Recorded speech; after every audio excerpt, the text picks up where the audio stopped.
안녕하세요. 이명기 목사입니다. 오늘은 이사야 10장 묵상입니다. 선지자는 또다시 지도자들의 죄와 타락을 맹렬하게 지적합니다. 그들은 연약한 자들을 압제하면서 자신의 욕심을 채우더라도 자신들에게 힘과 권력이 있기 때문에 두려워하지 않았습니다. 그러므로 아수르를 통해 그들은 가장 처참하게 망할 것입니다. 책임과 함께 고난을 가지고 있는 지도자가 하나님의 말씀을 떠나서 자신의 욕심을 채우기 위해 살면 결국 비참한 최후를 맞이하게 됩니다. 하나님은 이스라엘을 징계하시기 위해 아수르를 사용하셨습니다. 그런데 아수르가 자만에 빠져서 허다한 나라들을 파괴하고 멸절하려는 마음을 품은 것입니다.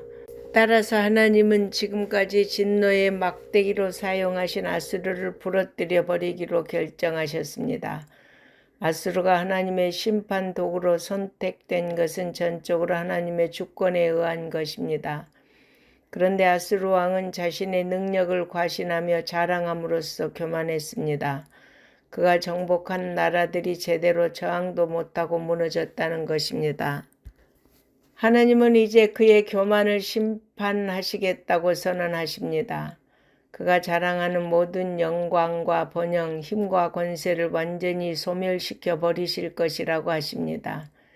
이러한 아수르에 대한 심판은 하나님의 또 다른 심판의 도구로 사용된 바벨론에 의해 BC 612년에 수도 니느웨가 함락되고 BC 605년에 완전히 멸망함으로써 성취되었습니다.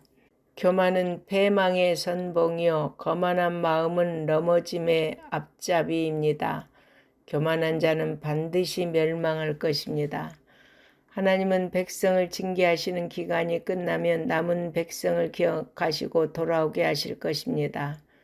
연단의 시기를 겪은 백성은 더 이상 사람을 의지하지 않고 아수르나 바벨론 같은 강대국도 의지하지 않고 오직 하나님만 진실하게 의지할 것입니다. 하나님은 아수르를 두려워하지 말라고 공고하시면서 이스라엘의 죄 때문에 분을 내셨고 그들을 심판하시려고 아수르를 부르셨습니다.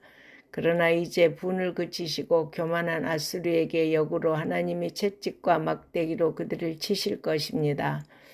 하나님의 심판의 도구가 되어 유다를 침공할 아수르가 엄청난 공세로 유다를 멸망의 위기에 빠뜨리게 할 것이지만 하나님은 새로 숲을 베어버리는 것처럼 그들을 베어버리겠다고 하십니다.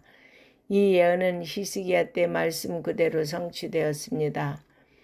아수르의 산헤립은 친아수르 정책을 포기한 유다를 정벌하고 애굽까지도 정벌하여 명실공히 전 근동의 패자로 군림하기 위해 수십만 대군을 이끌고 유다를 침공하여 온 유다를 초토화하고 마지막 남은 예루살렘 성을 포위 공격하였습니다.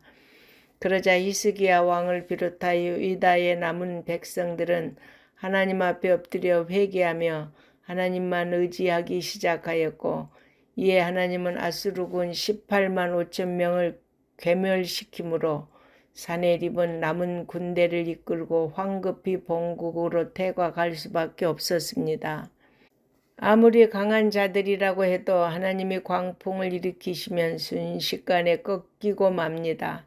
그러므로 성도 여러분, 악한 자들이 강한 힘으로 온갖 회방을 일삼을지라도 하나님께서 작정하고 역사하시기만 하면 순식간에 멸절하게 됩니다. 그러므로 오직 하나님만 바라보며 순종하기 바랍니다.